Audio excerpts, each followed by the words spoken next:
साथियों नमस्कार, जय हिंद। कैसे हो आप सभी लोग? उम्मीद करता हूं कि आप अच्छे हैं, मस्त हैं, स्वस्थ हैं। अपनी पढ़ाई को निरंतर आप लोग जारी रख पा रहे हैं। देखिएगा, आज की क्लास जो होने वाली है स्पेशल राजस्थान के इतिहास को लेकर होने वाली है। राजस्थान जो इतिहास है, अब वो सर कौन पढ़ाएगा? जैसा कि आपने टाइटल देखा, जैसा कि आपने थंबनेल देखा, इतिहास को लेकर के आपके अपने इस प्लेटफॉर्म पर इस निःशुल्क ज्ञान गंगा के अंदर अपने साथ सर जुड़े हैं आशीष सर। तो आशीष सर आइएगा, आपका इस नेवरी परिवार पर हार्दिक स्वागत और अभिनंदन। और ये जो राजस्थान का इतिहास है, इस इतिहास को लेकर के अपनी क्लासें कंटिन्यू चलेंगे, नियमित चलेंगी और सारी चीजों को अपन टू द पॉइंट पढ़ते हुए चलेंगे। जैसा कि अपने चैनल की एक विशेष बात है, सीधी बात, नो बकवास, काम काम की क्लास। तो आइएगा, राजस्थान का इतिहास है, आशीष सर के साथ आनंद लीजिएगा और जैसा इनका नाम है वैसा ही काम है। बिल्कुल मस्त रह के आप तो पढ़ते जाइएगा और सर के जो अनुभव हैं वो आपके साथ साझा होते जाएंगे और सेशन जैसे जैसे आगे बढ़ेगा, रुचिकर होता हुआ चलेगा। सेशन कैसा लगे अंत में ये भी कमेंट करके बताना, ताकि सर को थोड़ा हौसला मिले। और अपनी जो क्लास है निःशुल्क ज्ञान गंगा, मैं एक शब्द बोल रहा हूँ, निःशुल्क ज्ञान गंगा, चाहे अपना मिशन मास्टर है, चाहे सपना रीट का, वादा जीत का है, सबके अंदर राजस्थान का जो कॉमन इतिहास है काम आने वाला है। तो सर अब ये बोर्ड, ये कैमरा और ये बच्चे, ये सब आपके लिए इंतजार कर रहे हैं। तो करिएगा शुरू राजस्थान के किसान आंदोलन। नमस्कार साथियों, मैं आशीष दादीज। आज से अपने नेवरी परिवार में हम आपको पढ़ाएंगे राजस्थान का इतिहास, जिसके अंदर आगे आगे सारे टॉपिक एक के बाद एक हम इसमें कराएंगे। राजस्थान का इतिहास और राजस्थान की कला संस्कृति, इस नेवरी परिवार में आप सभी का फिर से स्वागत है। और आज से शुरुआत करते हैं हम राजस्थान का किसान आंदोलन। राजस्थान के किसान आंदोलन में बात करें तो सबसे महत्वपूर्ण जो किसान आंदोलन है वो है हमारा बिजोलिया किसान आंदोलन। इसका नाम है बिजोलिया किसान आंदोलन। बिजोलिया किसान आंदोलन, बिजोलिया के अंदर जो किसान आंदोलन होता है इसके अंदर हम आज चर्चा करेंगे। बिजोलिया किसान आंदोलन, इसका समय अगर पूछ लिया जाए कि बिजोलिया किसान आंदोलन है ये कब से कब तक रहा, तो 1897 ईस्वी से शुरुआत होती है और 1941 ईस्वी तक ये आंदोलन चलता है। बिजोलिया किसान आंदोलन को पढ़ने से पहले हम चर्चा कर लेते हैं बिजोलिया के बारे में। बिजोलिया के अंदर कौन सी चीजें हैं जो बार बार परीक्षा में पूछी जाती हैं, वो सारी चीजें कौन कौन सी है। तो सबसे पहले बिजोलिया के बारे में प्रश्न ये बनता है कि बिजोलिया है वो वर्तमान के कौन से जिले में स्थित है, तो इसका उत्तर होगा वर्तमान में ये भीलवाड़ा जिले में स्थित है। ठीक है, अभी ये प्रश्न, अगला प्रश्न ये बनता है कि अभी तो भीलवाड़ा जिला है, लेकिन उस समय जब आंदोलन हुआ उस समय यह कौन सी रियासत के अंदर आता था, तो साथियों उस समय यह मेवाड़ रियासत के अंदर आता था। मेवाड़ रियासत, ठीक है। तो मेवाड़ रियासत का एक ठिकाना था बिजोलिया ठिकाना। ठीक है, बिजोलिया ठिकाना जो है वो उस समय का मेवाड़ ठिकाने का हिस्सा था, जिसके बारे में आज हम पढ़ रहे हैं। ठीक है, आगे देखते हैं कि जो इसका संस्थापक है, बिजोलिया ठिकाना है, इसका संस्थापक कौन है, तो साथियों इसका संस्थापक था अशोक परमार। अब यहाँ पर देखिए दो प्रश्न यहाँ उभर कर आते हैं। एक तो ये कि इसका संस्थापक कौन था इस ठिकाने का, अशोक परमार। और दूसरा प्रश्न ये आता है कि उस समय यहाँ जो जागीरदार थे वो किस राजपूत जाति के थे। जैसे प्रश्न आ जाए कि ये चौहान राजपूत हैं, नरुका राजपूत है, शेखावत राजपूत या फिर परमार राजपूत है। परमार राजपूत थे यहाँ के जागीरदार। और दूसरी महत्वपूर्ण बात मैं बताऊं, यहाँ के जो जागीरदार होते थे वो अपने नाम के साथ में राव लगाते थे, राव। ठीक है, इसे भी आप याद रखेंगे। अच्छा, अशोक परमार का मूल स्थान, मूल रूप से अशोक परमार कहाँ के थे, तो ये जगनेर के थे। जगनेर, जगनेर है कहाँ पर, ये जगनेर है भरतपुर, ये है भरतपुर। साथियों ध्यान रखना, जगनेर भरतपुर है और भटनेर है वो हनुमानगढ़ है। तो ये जगनेर भरतपुर से थे। अच्छा, ये भरतपुर से हनुमानगढ़ कैसे पहुंच गए, तो उसके बारे में ये है कि ये राणा सांगा ने एक बार एक महत्वपूर्ण युद्ध लड़ा है जिसका नाम है खानवा का युद्ध। इस युद्ध के अंदर अशोक परमार ने भाग लिया था। वहां राणा सांगा ने एक प्राचीन परंपरा को जीवित किया था जिसका नाम था पाती पर्वन। ठीक है, पाती पर्वन के बारे में हम जब राणा सांगा पढ़ेंगे तब उसके बारे में सारी चर्चा करेंगे। तो राणा सांगा ने आमंत्रित अशोक परमार को उपहार के स्वरूप में, याद रखना साथियों, उपहार के स्वरूप में ऊपरमाल की जागीर दी थी। ऊपरमाल, कौन सी जागीर दी थी? ऊपरमाल की जागीर दी थी। तो आप कहेंगे ये ऊपरमाल है या बिजोलिया है? तो साथियों उस समय ये ऊपरमाल ही जागीर थी। बिजोलिया तो इसका सदर मुकाम था, सदर मुकाम कह लेते हैं, या फिर इसे हेड ऑफिस कह लो, या फिर इसे मुख्यालय कह लो। जैसे आज हम कह सकते हैं कि आमेर रियासत है, उसको जयपुर रियासत भी कह सकते हैं, या फिर ऐसे कह सकते हैं कि मेवाड़ रियासत है, उसी को उदयपुर रियासत कह सकते हैं। मारवाड़ रियासत को जैसे जोधपुर रियासत कहते हैं, उसी प्रकार ऊपरमाल जागीर को बिजोलिया के नाम से जाना जाता था। बिजोलिया का जो वास्तविक नाम है साथियों वो था विजयावल्ली। विजयावल्ली अपभ्रंश में नाम हो जाता है बिजोलिया। ठीक है, ये जो बिजोलिया है यहाँ पर सर्वाधिक किस जाति के किसान थे? तो धाकड़ जाति के किसान, धाकड़ जाति के जाट किसान यहाँ पर सर्वाधिक थे जिन्होंने आंदोलन में महत्वपूर्ण भूमिका निभाई थी। इसी बिजोलिया से राजस्थान के सर्वाधिक प्रकार के कर लिए जाते थे। 84 प्रकार के कर लिए जाते थे। 84 प्रकार के कर हैं वो लिए यहाँ जाते थे। ठीक है, 84 प्रकार के कर लिए जाते थे जो राजस्थान में सर्वाधिक थे। ठीक है, तो ये कुछ जानकारियां हैं जो बिजोलिया से संबंधित है। यहाँ जो लगान की पद्धति थी, प्रश्न सीधा सा पूछा गया है कि बिजोलिया में लगान की पद्धति का क्या नाम था? तो लाटा व कुंता, लाटा व कुंता लगान की पद्धति थी। तो इस प्रकार से ये महत्वपूर्ण जानकारियां हैं जो बिजोलिया संबंधित है और जो बार बार एग्जाम के अंदर इन्हीं से सवाल संबंधित चीजें पूछ ली जाती है। तो ये हो गया अपना बिजोलिया संबंधित कुछ सामान्य जानकारी। आगे चलते हैं साथियों, अब बात करते हैं बिजोलिया किसान आंदोलन की। तो यह जो आंदोलन है लगभग 44 वर्ष तक ये आंदोलन चला है। कितने वर्ष तक आंदोलन चला है? लगभग 44 वर्ष।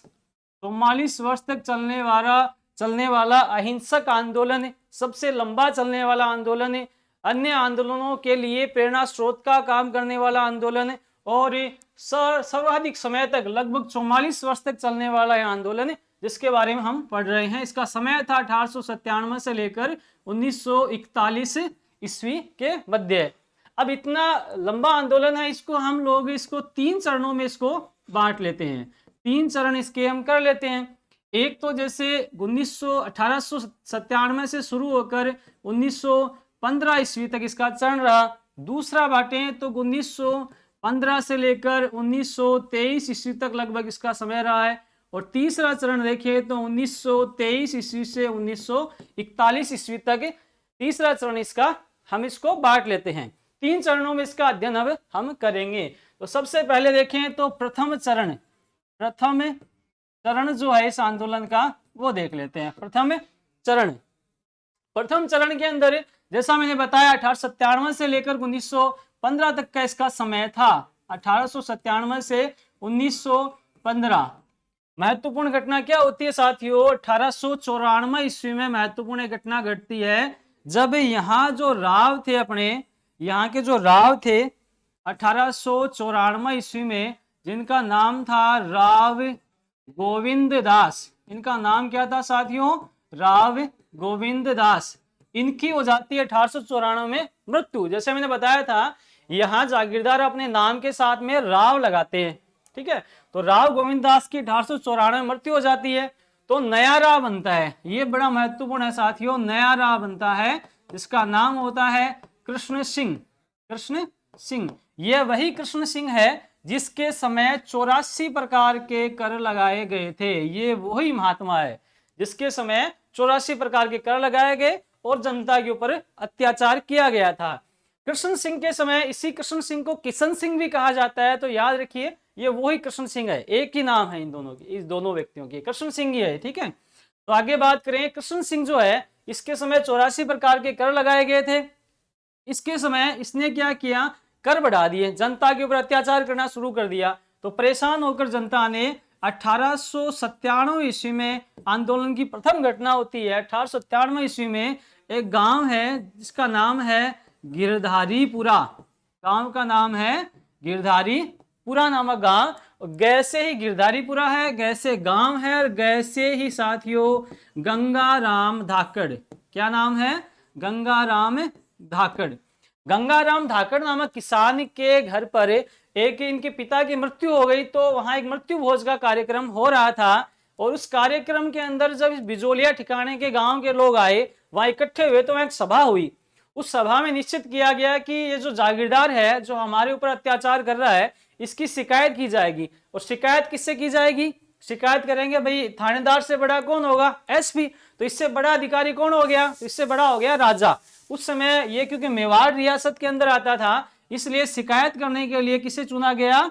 महाराणा फतेह सिंह को शिकायत की जाएगी। ये शिकायत किसको की जाएगी? महाराणा फतेह सिंह को की जाएगी। और शिकायत करने के लिए किसको चुना? यहाँ दो व्यक्तियों को चुना गया। एक का नाम था नानजी पटेल और एक का नाम था ठाकरी पटेल। नानजी और ठाकरी पटेल को चुना गया। इन दोनों को चुना गया कि भाई आप दोनों जाइए और जाकर महाराणा की शिकायत कीजिए। इन दोनों को निश्चित किया गया कि आप जाइए और महाराणा की शिकायत कीजिए। ये दोनों जाते हैं उदयपुर, राजधानी उदयपुर जाते हैं, और वहां कहते हैं 6 महीने तक इनको मिलने के लिए नहीं बुलाया गया। तो अंत में जब 6 महीने बाद में जब मिलने के लिए बुलाया गया, तो इनकी शिकायत को सुना गया और वापस इनको भेज दिया गया कि ठीक है, आपकी जानकारी हो गई, आप जाइए, शिकायत का हम समाधान करेंगे। यह महत्वपूर्ण है साथियों। यहाँ एक प्रश्न बनेगा, महत्वपूर्ण प्रश्न है कि जांच करने के लिए महाराणा ने किसे भेजा था? यह महत्वपूर्ण है। जांच करने के लिए यहाँ एक जांच अधिकारी को भेजा गया। उस जांच अधिकारी का नाम क्या था? ये आपको पता होना चाहिए साथियों, ये महत्वपूर्ण है। जांच अधिकारी हामिद हुसैन। कौन था जांच अधिकारी? हामिद हुसैन। हामिद हुसैन को यहाँ पर भेजा गया। हामिद हुसैन को यहाँ पर भेजा जाता है, जो यहाँ जांच करने के लिए आता है और कुछ समय बाद में अपनी रिपोर्ट महाराणा को देता है, और वहां कोई उसका निष्कर्ष नहीं निकलता है। तो इस प्रकार से जब कोई निष्कर्ष नहीं निकला, तो इस कृष्ण सिंह ने क्या किया? इन दोनों को, नानजी और ठाकरी पटेल को, रियासत से क्या करवा दिया? ठिकाने से निष्कासित करवा दिया। इन दोनों को निष्कासित करवा दिया। तो इस प्रकार से जो प्रथम प्रयास है इन किसानों का, वो यहाँ हो जाता है असफल। ठीक है, तो प्रथम प्रयास यहाँ हो जाता है असफल। और आगे बात करें दूसरी महत्वपूर्ण घटना 1897 के बाद में, तो आती है 1903 ईस्वी की। 1903 ईस्वी। यहाँ क्या महत्वपूर्ण घटना होती है? यहाँ महत्वपूर्ण घटना होती है, चंवरी कर लगा दिया जाता है। चंवरी कर महत्वपूर्ण है। चंवरी कर, ये बार बार पूछा जाता है कि चंवरी कर कौन सी रियासत, कौन सी जागीर में लगा था, कब लगा था, किस राव ने लगाया था, चंवरी कर होता क्या है, इसी संबंधित बार बार प्रश्न है वो पूछे जाते हैं। साथियों, चंवरी कर जो है, ये प्रत्येक किसान को अपने पुत्री के विवाह पर जागीर में जमा कराना पड़ता था। एक निश्चित रकम निश्चित कर दी गई, वो जमा करानी पड़ती थी। अब देखिए, किताबों में या कई क्लासों में आपने देखा होगा कि 5 रुपये चंवरी कर था। रुपये के बारे में पूछा जाए, 5 रुपये बार बार आपने देखा होगा। लेकिन अभी जो राजस्थान अध्ययन की एनसीईआरटी की जो बुक चल रही है, उसके अंदर वर्तमान में 13 रुपये लिखे गए हैं। तो आप इसको भी ध्यान रखें कि इस किताब के अंदर 13 रुपये लिखे गए हैं। वैसे कई क्लासों में या कई जगह आपने देखा होगा 5 रुपये आएगा। तो इसे भी ध्यान रखें कि वर्तमान में जो एनसीईआरटी बुक चल रही है राष्ट्रीय अध्ययन, उसके अंदर 13 रुपये लिखे गए हैं। ठीक सर, ठीक सर, 13 रुपये इसमें निश्चित अभी किताब में हम देखते हैं। तो ये भी हमें ध्यान रखना है कि प्रत्येक पुत्री के विवाह पर ये रकम है वो आपको ठिकानेदार के पास जमा करानी होगी। पहले से किसान के ऊपर इतना अत्याचार है, इतने कर लगा दिए गए, ऐसी हालत के अंदर किसान कहाँ से इतने रुपए ला पाएगा? तो किसान गए राव के पास। अच्छा, यहाँ राव कौन था साथियों? राव था वही अपना कृष्ण सिंह। कृष्ण सिंह के पास में जाते हैं और वहां अनुविनय करते हैं कि भाई इतने रुपये हमारे पास है नहीं आपको देने के लिए, तो हमारे ऊपर रहम करे और इस कर को माफ कर दीजिए। लेकिन जागीरदार ने एक भी नहीं सुनी, उन सबको दुत्कार के वहां से भगा दिया।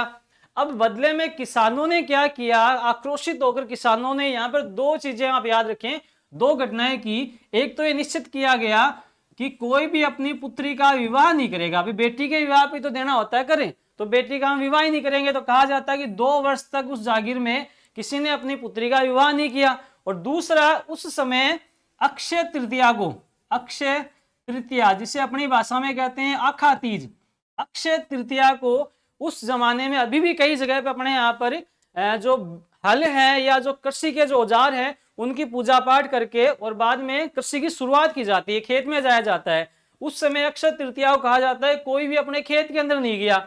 जब कोई भी खेत में नहीं जाएगा, खेती नहीं होगी, तो जागीरदार को लगान नहीं मिलेगी, लगान नहीं मिलेगी तो जागीरदार के पास अनाज नहीं आएगा, लगान नहीं आएगा। तो ये बात जब कृष्ण सिंह को समझ में आई कि अपना तो चूल्हा ही नहीं जलेगा, भाई उसकी तो कमाई है ना वो किसानों से ही थी, तो उसको जब ये बात समझ में आई तो उसने वापस किसानों को बुलाया कि भाई हम तो एक ही हैं, ऐसे झगड़े करने की बात कहाँ है। और अंत में फैसला ये हुआ कि चंवरी कर है उसे समाप्त कर दिया जाता है, चंवरी कर को यहाँ समाप्त कर दिया गया। और दूसरी महत्वपूर्ण घटना यह हुई कि जो पहले कर 1/2 था, 1/2 जो कर हुआ करता था, आधा कर देना पड़ता था लगान, उसको भी कम करके 2/5 कर दिया गया। उसी कर को 2/5 कर दिया गया। तो ये बहुत बड़ी सफलता यहाँ पर किसानों को या उनकी एकता को, उनके संगठन को मिलती है। ये 1903 ईस्वी की घटना की बात हुई। अगली घटना होती है 1906 ईस्वी को, 1906 को। अब 1906 को क्या होता है, ये जो कृष्ण सिंह है इसकी हो जाती है मृत्यु, इसकी हो जाती है मृत्यु। और इसकी मृत्यु होती है तब ये रहता है निसंतान, ये रहता है निसंतान। तो अगला राव कौन बनेगा, ये तो निसंतान है। तो इसी का एक रिश्तेदार था जिसका नाम था केसरी सिंह। क्या नाम था साथियों, केसरी सिंह।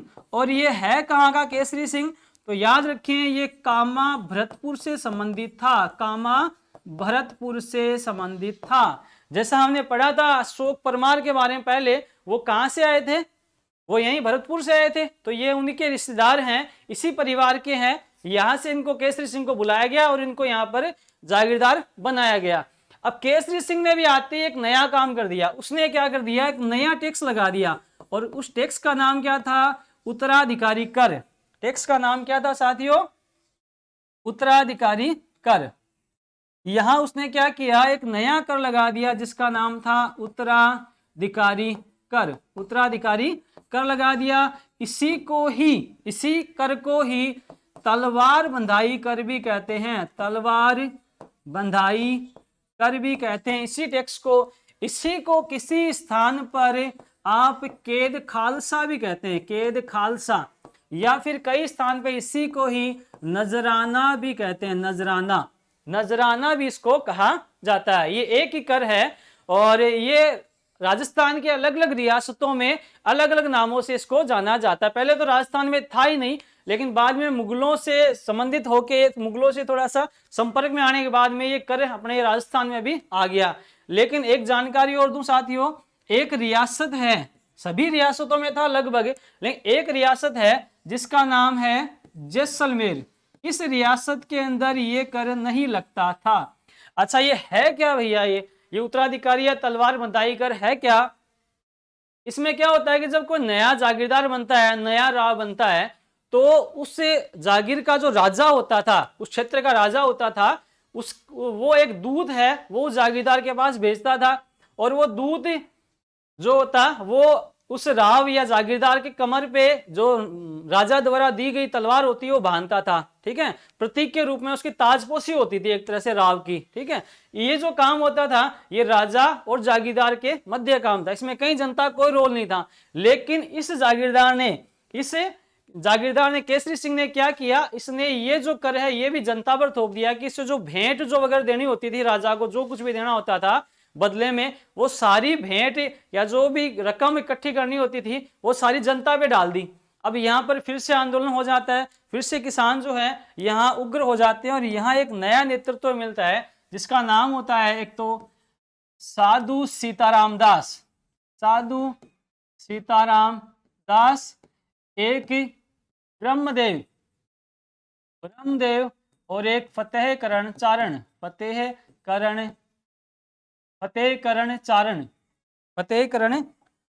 यहाँ पर इस आंदोलन को समझते हैं, आगे लीड करते हैं फतेहकरण चारण।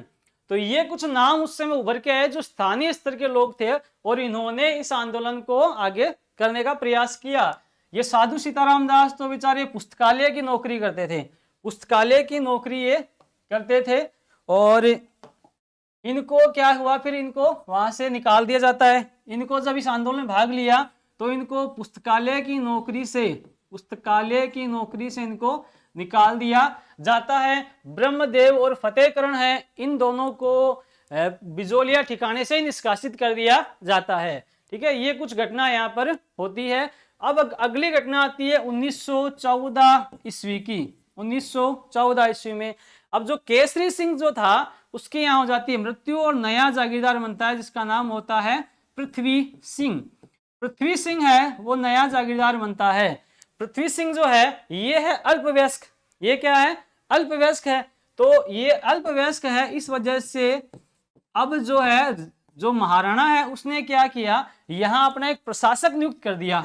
अल्पवयस्क है इस वजह से यहाँ अपना एक प्रशासक नियुक्त कर दिया, या फिर कह सकते हैं court of wards. Court of wards यहाँ पर इसको बना दिया, कोर्ट ऑफ वार्ड्स। अब प्रशासक या जिसे कह सकते हैं मुंसरिम नियुक्त कर दिया। अब कौन था प्रशासक? तो याद रखिए महत्वपूर्ण है, अमर सिंह राणावत। क्या नाम था उसका? अमर सिंह राणावत। अमर सिंह राणावत तो बना मुंसरिम या प्रशासक, और एक उप मुंसरिम या उप प्रशासक बनता है यहाँ पर डूंगर सिंह भाटी। क्या नाम है इसका? डूंगर सिंह भाटी। डूंगर सिंह भाटी इसका सहायक मुंसरिम या प्रशासक था। ये दोनों यहाँ पर अब शासन करने लग गए। दोनों ही अच्छे प्रशासक थे, इन्होंने कुछ मदद करने का प्रयास किया, लेकिन किन्हीं कारण से जो जागीरदार के जो कर्मचारी अधिकारी थे उन्होंने इनकी मदद नहीं की, और जो लाभ इनके द्वारा दिया गया वो जनता तक नहीं पहुंच पाता है। इस प्रकार से यहां तक आंदोलन चलता है। आगे बात करें द्वितीय चरण की, तो द्वितीय चरण है उसकी महत्वपूर्ण घटनाएं। द्वितीय चरण की महत्वपूर्ण घटना की बात करें 1915 से लेकर 1923 ईस्वी तक। इस दौरान क्या क्या घटनाएं साथी होती है? स्थानीय स्तर पर आंदोलन है वो चल रहा होता है। ठीक है, अब आते हैं राष्ट्रीय स्तर पर। यहाँ जो है एक महत्वपूर्ण व्यक्ति मिलता है इस आंदोलन को, जिसका नाम क्या रहता है साथियों? उसका नाम रहता है पथिक जी। क्या नाम रहता है? विजय सिंह पथिक। और इस व्यक्ति को इस आंदोलन में लाने वाला कौन था? तो वो था साधु सीताराम दास, जो हमने अभी पीछे पढ़ा है। साधु सीताराम दास। साधु सीताराम दास। साधु सीताराम दास ने प्रश्न पूछा हुआ है कि किसने पथिक जी को इस आंदोलन में आमंत्रित किया था? तो साधु सीताराम दास ने इन पथिक जी को इस आंदोलन में आमंत्रित किया था। साधु सीताराम दास की दो बातें मैं आपको नई बता देता हूं। एक तो ये कि इन्होंने यहाँ पर एक संगठन बनाया स्थानीय स्तर पे। ठीक है, इसे आप ध्यान रखेंगे। एक स्थानीय स्तर पे संगठन बनाया जिसका नाम है मित्र मेला। क्या नाम था साथियों? मित्र मेला। ठीक है, मित्र मेला नामक संगठन बनाया, और इनके द्वारा यहाँ एक पंच बोर्ड, यहाँ एक किसान पंच बोर्ड की स्थापना की गई।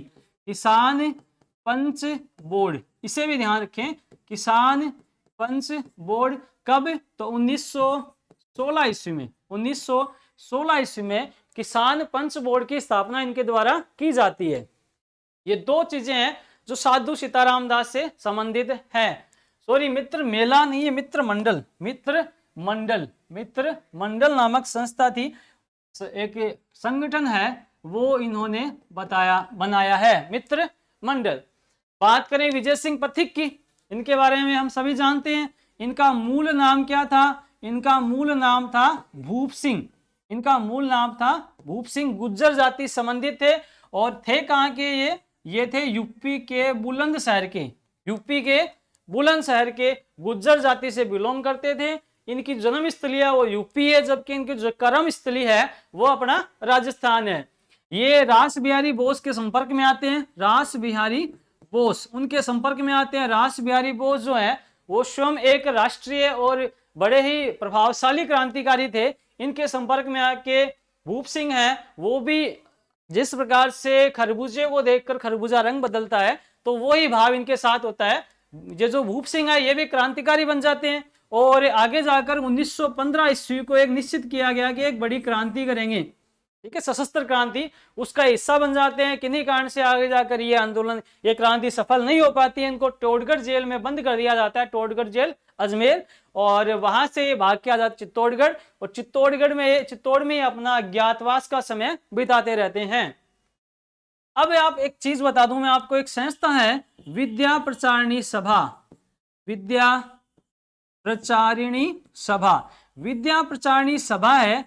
इस संगठन को किसने बनाया? तो एक तो विजय सिंह पथिक है, इनके साथ में कौन है? तो इनके साथ में है हरिभाई किंकर, हरिभाई किंकर, हरिभाई किंकर इनके साथ थे। हरिभाई किंकर और विजय सिंह पथिक ने संस्था को बनाया। इसी संस्था का ये जो साधु सीताराम दास है ये सदस्य था, ठीक है, इसका सदस्य था, और इसी की एक शाखा है वो इन्होंने बिजोलिया में खोल रखी थी। चित्तौड़गढ़ में एक बार इनकी कोई सभा हो रही थी, संगठन की मीटिंग हो रही थी, उसमें भाग लेने के लिए साधु सीताराम दास जाते हैं और वहां इनकी प्रथम मुलाकात होती है विजय सिंह पथिक से। इनके व्यक्तित्व को, इनकी बातों को, इनके इतिहास को जब जाना साधु ने, तो उन्होंने कहा कि भाई आप चलिए, पथिक जी से मिले कि आप चलिए हमारे साथ बिजोलिया और वहां आपकी जरूरत है। तो विजय सिंह पथिक है वो तो तैयार थे ऐसे कामों के लिए, क्रांतिकारी थे, वो तैयार थे, वो चल पड़े। तो विजय सिंह पथिक के इनके कहने पर यहाँ बिजोलिया में आते हैं और शुरुआत होती है इनके 1917 ईस्वी में, 1917 ईस्वी में शुरुआत होती है। कौन सी संस्था इन्होंने बनाई थी? तो याद रखें साथियों, बिजोलिया किसान आंदोलन, बिजोलिया किसान आंदोलन संगठन इन्होंने बनाया, बिजोलिया किसान आंदोलन संगठन इनके द्वारा बनाया गया। इसे ही उपरमाल किसान पंचायत भी कहा गया, याद रखें, इसे ही उपरमाल किसान पंचायत भी कहा जाता है। 1917 ईस्वी में हरियाली अमावस्या के दिन, हरियाली अमावस्या को, हरियाली अमावस्या को, हरियाली अमावस्या को, और गांव का, उस गांव कह लें ढाणी कह लें, उस स्थान का नाम था बेरीसाल का बास, बेरीसाल का बास, जैसे अपनी ढाणी होती है वैसे वहां पर था बास। तो बेरीसाल के बास को यहाँ पर इस उपरमाल पंच बोर्ड या किसान बिजोलिया किसान पंचायत की स्थापना है वो की जाती है।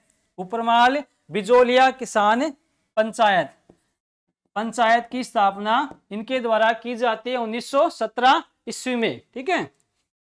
तो इस प्रकार से आंदोलन की शुरुआत हो जाती है। अब आंदोलन जो है वो हो जाता है राष्ट्रीय स्तर पे, आंदोलन को ये पहुंचा देते हैं राष्ट्रीय स्तर पे।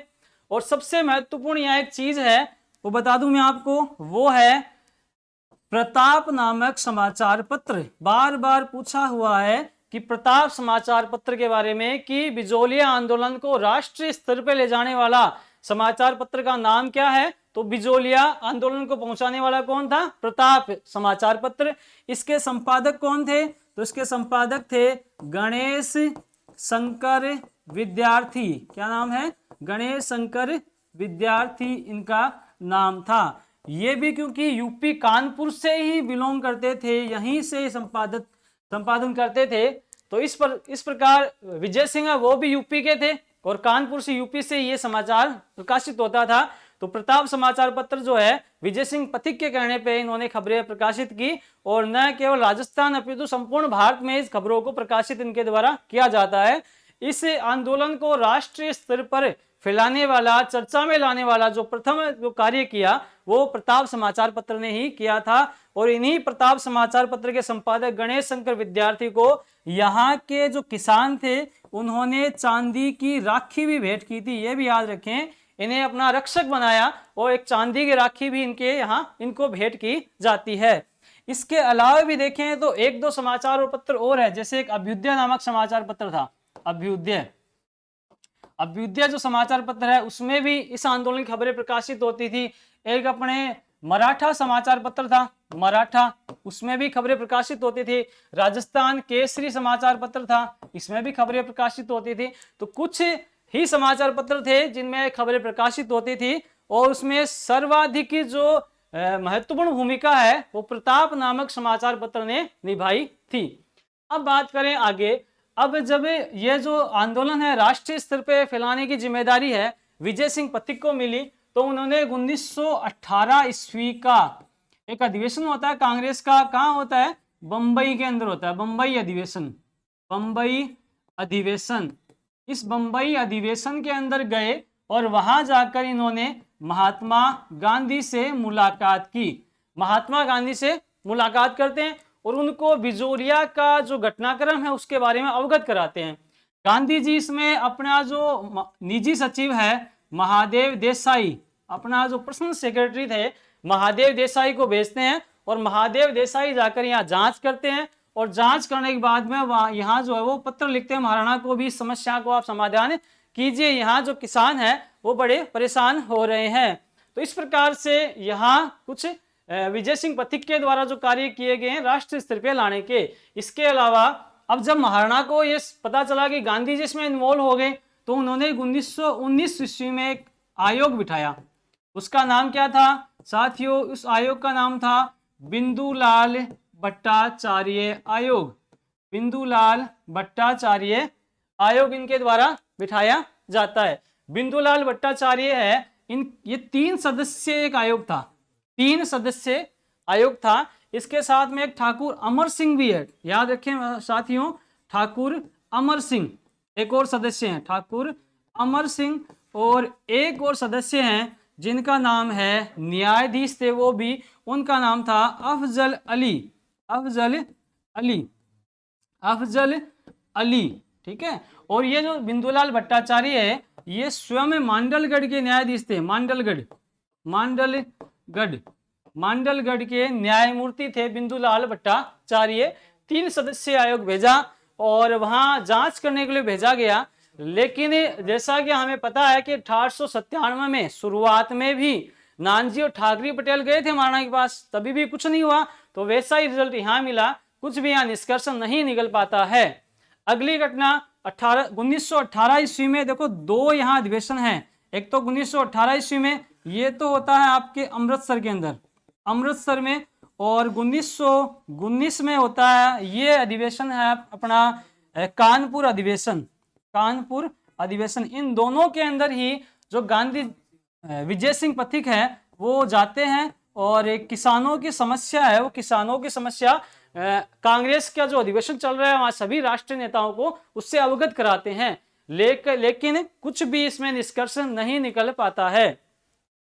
आगे बात करें, इसके बाद में जब राष्ट्रीय स्तर पे आंदोलन होने लग गया तो जो भारत सरकार है उन्होंने उस समय के राजपूताना के जो एजीजे थे, कौन थे, रॉबर्ट हॉलैंड, रॉबर्ट हॉलैंड को इस आंदोलन को समाप्त करने या फिर इसकी जांच करने के लिए भेजा।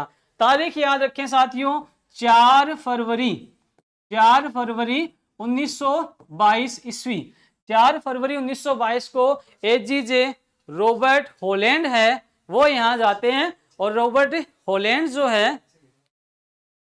हॉलैंड है वो यहाँ आते हैं जांच करने के लिए, ठीक है। और वो यहाँ जांच करते हैं, इनके साथ में मेवाड़ का जो उस समय का ब्रिटिश रेजिमेंट था जिसका नाम था विल्किंसन, वो भी इनके साथ में आता है, विल्किंसन यहाँ साथ में आता है और वो आकर यहाँ जांच करते हैं। और यहाँ आके उन्होंने एक बहुत बड़ी सहायता की, किसानों के साथ समझौता किया जिसमें राजस्थान सेवा संघ का महत्वपूर्ण योगदान रहा।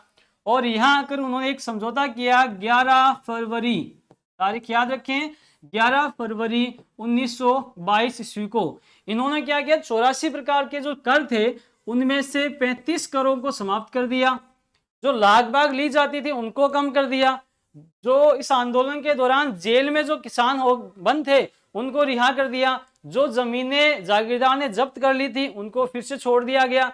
तो बहुत बड़ी सहायता या फिर कह सकते हैं बहुत बड़ा समझौता यहाँ पर रॉबर्ट हॉलैंड के द्वारा यहाँ पर किया जाता है। लेकिन ये जो फायदा है वास्तविक रूप से किसानों तक नहीं पहुंच पाता है। इसके जाने के बाद में स्थिति वापस वैसी रहती है जैसी पहले चल रही थी, कोई भी फायदा यहाँ नहीं हो पाता है।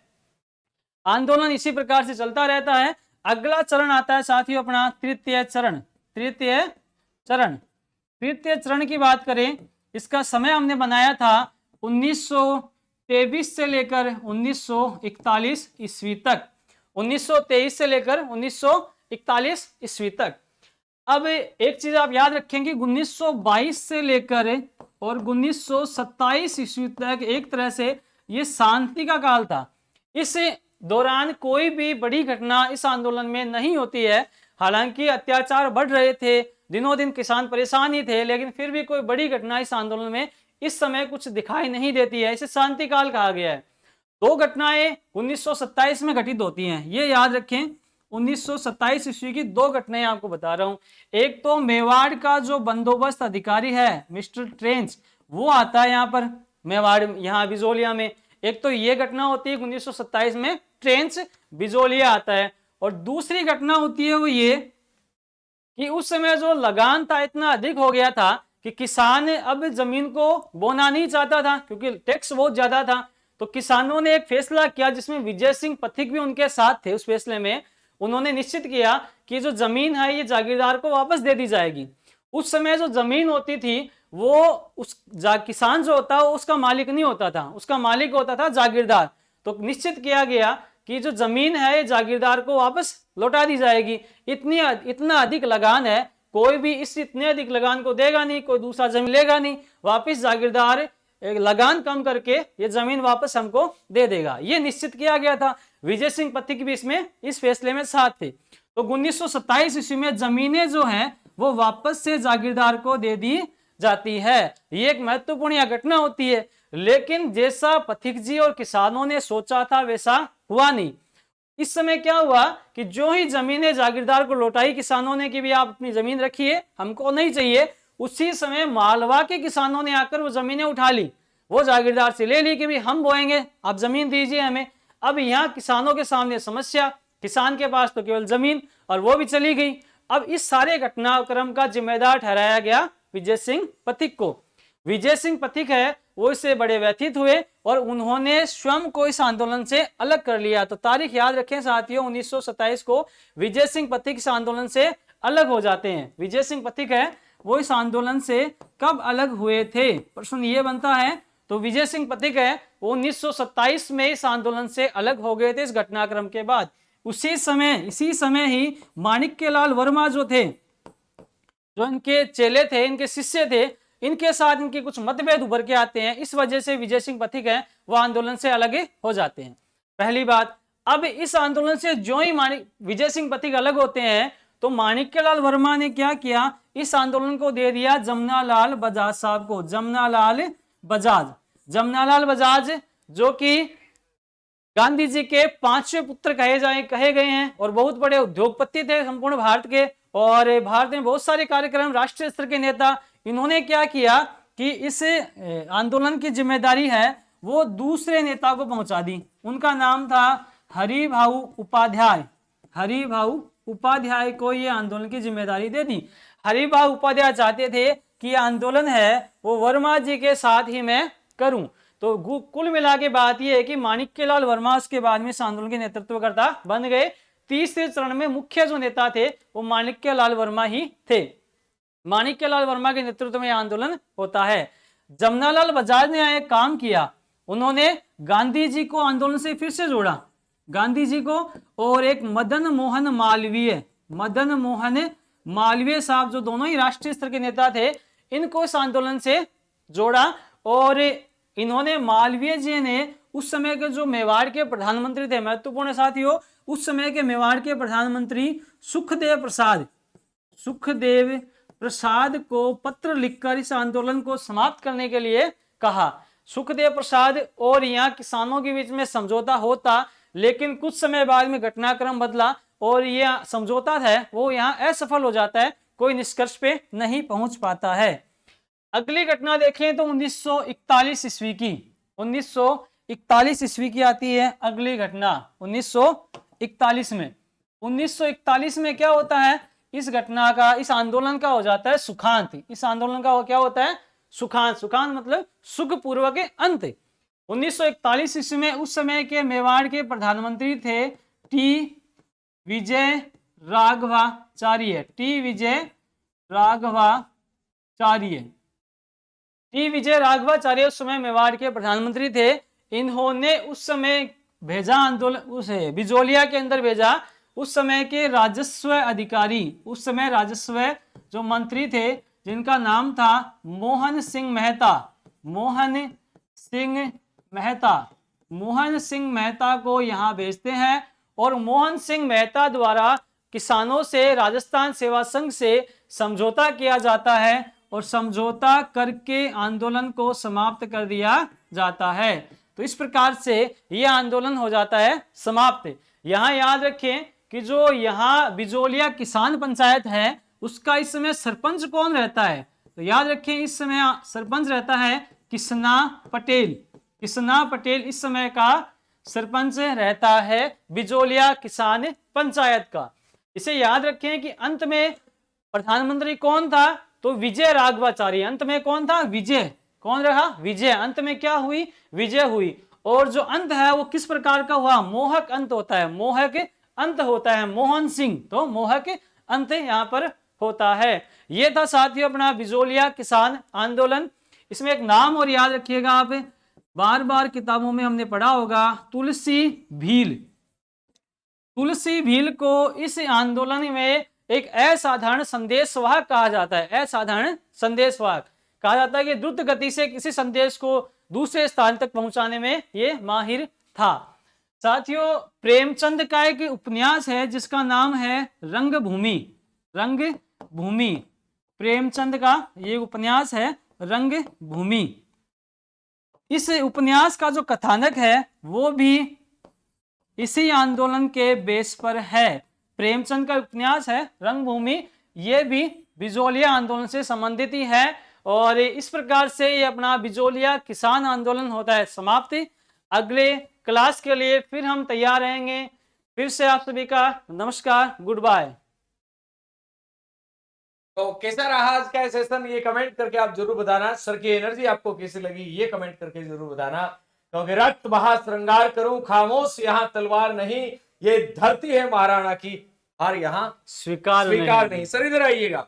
तो ये सेशन रहा पूरा, और कंटिन्यू अपनी क्लासें चलेंगे। और ये क्लासें कब चल पाएंगी, जब आप लोग सर को अप्रिशिएट करेंगे, अधिक से अधिक लोगों तक शेयर करेंगे। क्योंकि देखिएगा निःशुल्क ज्ञान गंगा है सर, पैसा बिल्कुल भी नहीं मिलेगा, ये मैं बता देता हूँ। और कंप्लीटली चीजें हमें पढ़ानी है।